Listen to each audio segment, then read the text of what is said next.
Hey, Sean. I'll try to make this quick. I switched from Canon to Sony about 3 years ago. I had all Canon cameras, all Canon glass, and I wanted 4K without having to pay some ridiculous upcharge for whatever Canon cameras were allowing 4K at the time. Sony had the a7S II, so I made the switch and again migrated my glass to Sony glass over the period of a few years. And now Canon is coming out with their mirrorless monsters, the RF series of glass. The 1DX Mark III is out, and the Canon EOS R5 is announced at this point.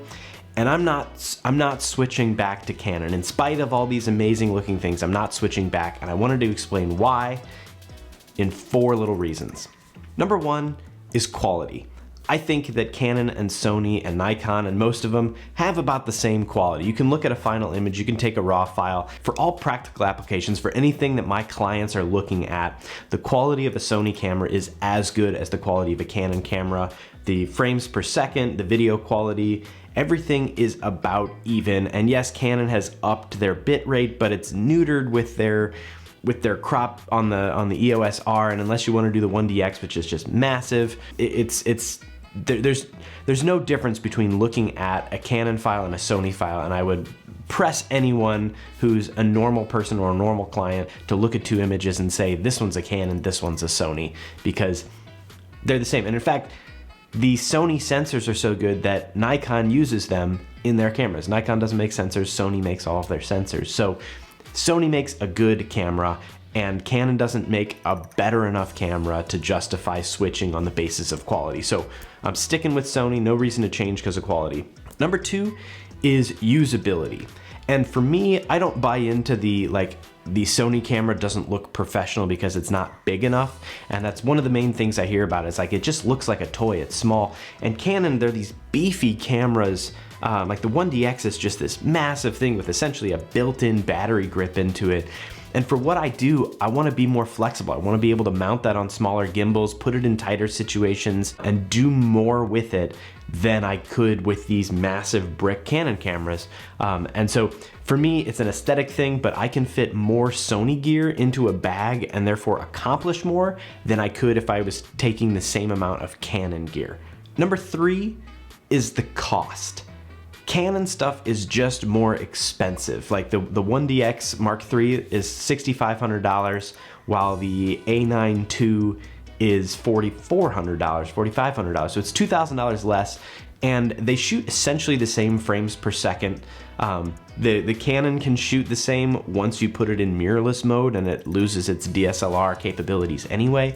The focusing is basically dead even. There's been some great tests. Like, there's no reason that I should look at the 1DX and say this is worth $2,000 more than the A9 II. And so I'm not even playing at that level. I use an A7 III and an A7S II, and I would be looking at the EOS R or the EOS R5. Even the glass for these cameras, Sony's glass is like $1,000 cheaper than the Canon glass. If you look at like their 85, I think Canon's 85 1.2 is $2,700, and Sony's 85 1.4 is $1,800. So it's way cheaper, and it's just as sharp. Like, you're not gonna notice a difference between these. And if you're gonna notice the difference of that not even half a stop of light at this level, it's that tiny bit of extra stop isn't worth an extra $1,000. And so for me,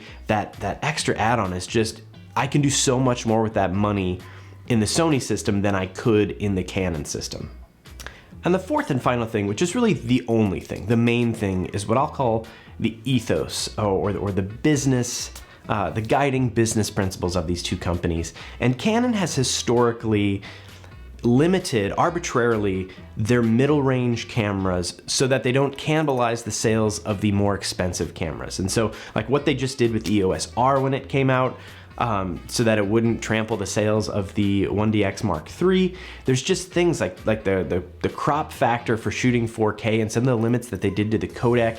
There's no reason to have done that. They have the technology to not do that, but they, even with the 6D that they came out with a couple years ago and the 5D Mark III and 4, they just had limitations that they didn't need to have just so that they could sell more expensive cameras as well. And by contrast, Sony had the a7S II, which is still available new. It's a great camera for about $2,500. But a couple years after they made that, they released the a7 III, and both are available.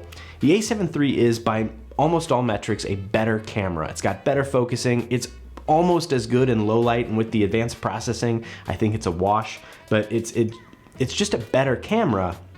And it's $600 cheaper. They didn't limit anything in the a7 III so that it would make the a7S II still more appealing at the higher price point. They know that they can give more to people at a better price point and not worry about what they're doing to their more expensive cameras. And that right there is why I'm sticking with Sony, because that is a mindset that keeps the creator in the forefront of these decisions. And it's a way of saying, we want to give you as much as we possibly can so that you will continue to make things, rather than we want to take some things away so that you'll spend more money with us.